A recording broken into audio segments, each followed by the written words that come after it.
Moonlight Sky. Moonlight Sky was the name of my college garage band. We were an Alan Parsons Project tribute band. Oh, that's So it great. kind of brings back memories. Yeah. Thought I'd share that. All right. It's time to meet a couple of special people who have done really amazing, profound things for families in Haiti who suffer from life-threatening poverty.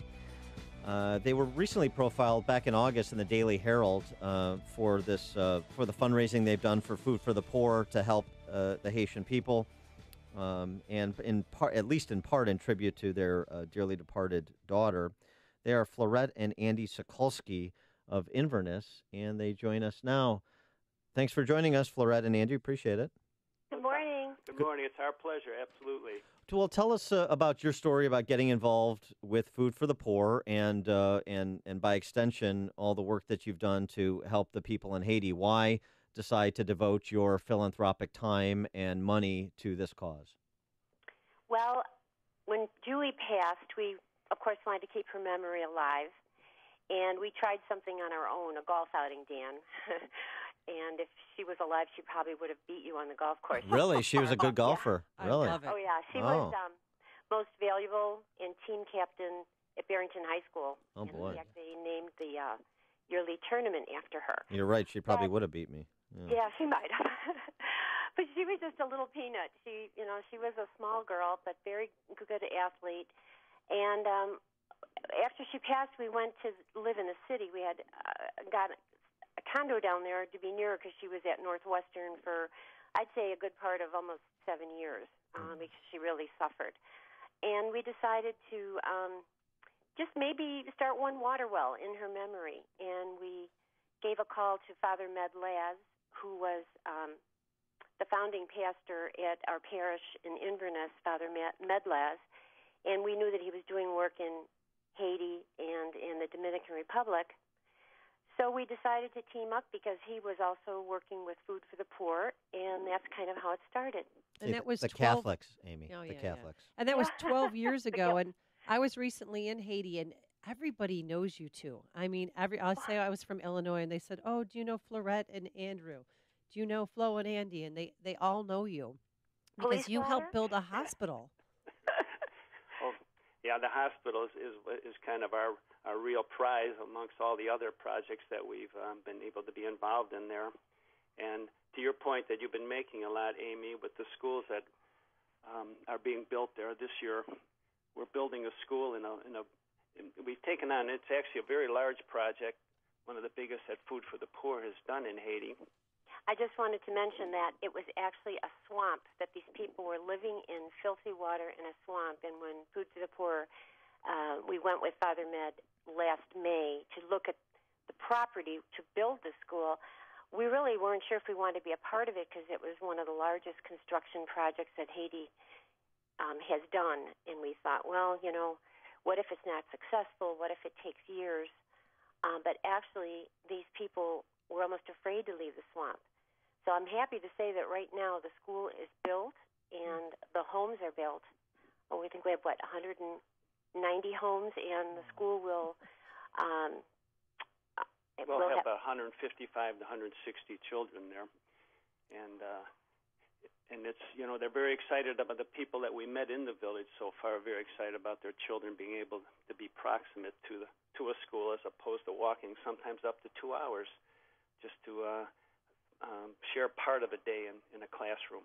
And with respect to the hospitals, you're kind of literally building these civic institutions that don't otherwise exist in Haiti. I saw in the profile piece in the Daily Herald, you two speaking with twins who are surgeons, Haitian surgeons at the hospital, two doctors. Right. And so how has the hospital transformed kind of the quality of care, the life-saving capacity of Haitians to help and to save the lives of other Haitians? Well, it's funny, when we met the doctors, they had wanted to become rock stars. And their father was a fairly wealthy businessman and told them, if you will go to school, I'll send you to school in Europe, and then I just want 2 years to give to your country in Haiti. So they finished school, they became surgeons, and they've started working at the hospital, and they've never left. They do anywhere from 10 to 20 surgeries a day. And when Andy and I first went to the hospital, it was like open air.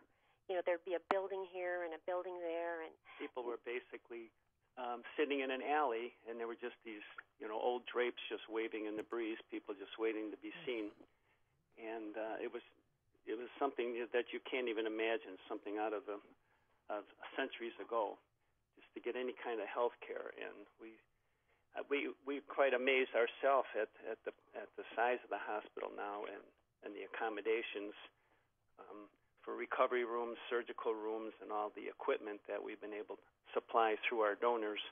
But speaking of our donors, that's really what this is really all about. This call belongs to everyone who's been coming to our dinners for the last 13 years. We look at the list of people, and it's this area, Barrington area, Inverness, Palatine, Schaumburg, Northbrook. They came maybe the first time, and they continue to come. And their generosity, we could never do this without these wonderful people. They're compassionate, and they have a heart for giving for the poor. And the thing about working with Food for the Poor, as Amy has stated, we feel very confident because of the amount of the donation that actually goes to the projects as opposed to administration and such. And this is a very key part of what we try to do there, because we feel that we need to be good instruments for our donors, for their generosity. And so that we always go and look at all these projects prior to approving their construction to make sure that this is something that we can be good stewards of their donations. And I like you, trust Food for the Poor. Yes. 100%. We do. They're great, aren't they? Oh, they're wonderful It's people. nice to have a Chicago imprint in Haiti. Again, I mean, really you say is. you're from Illinois, and everybody knows the Sokulskis. But what is it about the Haitians in particular that keeps you coming back and keeps you, keeps you connected to Julie? Well, it's basically, where we're called to help the poor, whether it be, just like this year's projects for Guatemala and all the countries that Food for the Poor supports. It's, to answer part of Dan's earlier question, why Haiti? And people ask us that all the time, and I don't have a particular answer as to why Haiti. It's basically where God led us, and we followed the lead. And Julie was sick for so long that she was always like apologizing to everyone, in the hospital. Gee, I wish I could help. Gee, I wish I could do this. She had a job at Children's Memorial with children. And she always felt like, I should be doing something. So I guess we really just wanted to just start with one water well. We never expected it to go into this. And we thought, well, let's go for the poorest of the poor, and it just so happened where Father Med had been successfully, kind of showing us that this would be a good way to, try to do some fundraising. It could have been really anywhere, but that's where our heart led us, like Andy said. Well, and also, I mean, it's interesting because it's probably one of the toughest, most challenging mission fields on Earth. Oh, yeah. So it requires special people to navigate that mission field to accomplish the things that you've accomplished for those people in conjunction with Food for the Poor.